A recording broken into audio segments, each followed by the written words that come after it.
14,700 hours, the ship made it through the Oort cloud safely. 2Pi records the movement of the comet and ice clusters as big as cities. She studies the first planet that comes along. Pluto is cold and lifeless. Pluto is by far the smallest planet.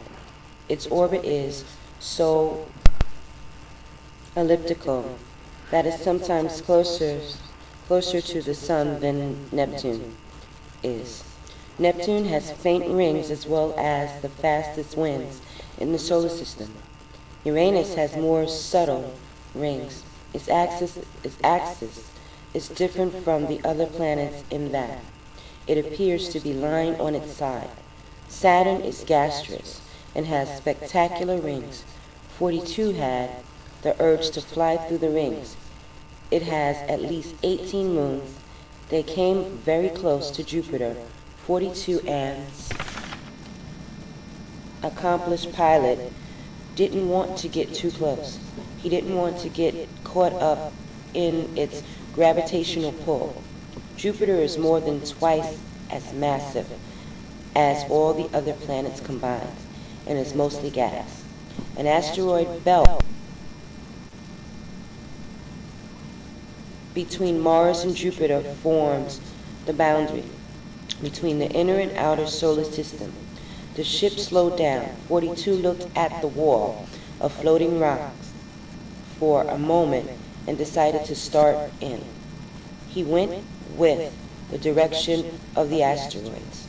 Coupe called Doppler. Sir, there are satellites out there taking pictures. Sir, I am plotting an intersect course from our vector.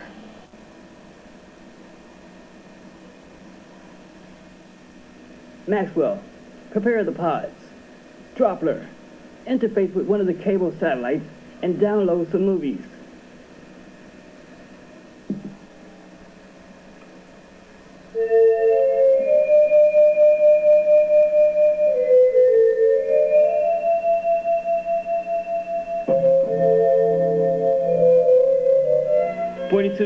You're with me. Let's go. Maxwell, you're in charge until we get back. In the meantime, take the ship to Venus and wait for us there. Yes, sir.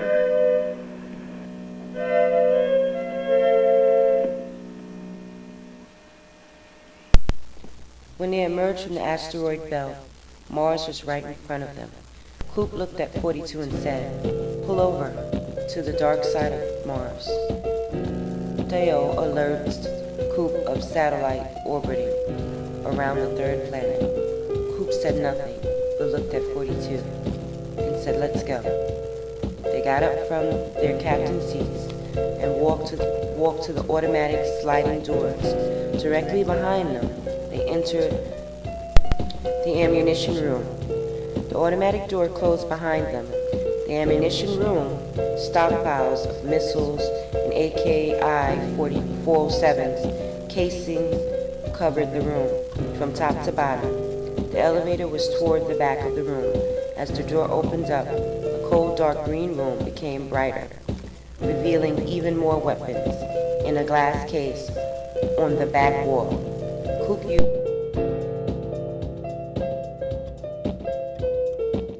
oiled machines. Green, yellow, and red lights danced across the wall. As the production began, the wall continued. 42 was at as he wondered what was Coupe cooking up. Coupe started walking back to the elevator. There is a door just to the right of the elevator. Coupe used the same ID card to open the door. The door slid open. Coupe walked in as 42 followed closely, trying to see what was up. When he finally got a good look, what was inside the huge assembly room, he was like, "Holy shit." Coupe looked at 42 as 42 wowed over HP Mini pod fresh off the production line. He got on. "Oh, Ray, this is great." "Coupe, I thought these things only existed in the movies." Coupe got on his pod. He flipped a couple of switches and punched in a rag code to reach Maxwell. Console.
CP1, give me a hand with this map. I can't get it quite right. Yes, sir. Destination, New York City. Rico will be at a nightclub called the Palladium on 14th Street at 2100 hours. It's 1900 hours. He leaves the nightclub at 0200 hours. We then have 7 hours. Our operative, Lockhead, in the Bronx.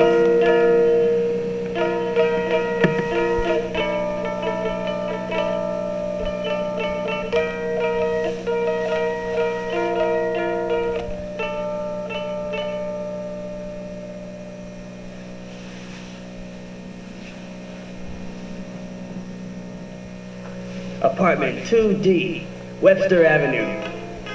We don't know where the girl is. Lockhead should be able to tell us. Here's where we'll dock our pods.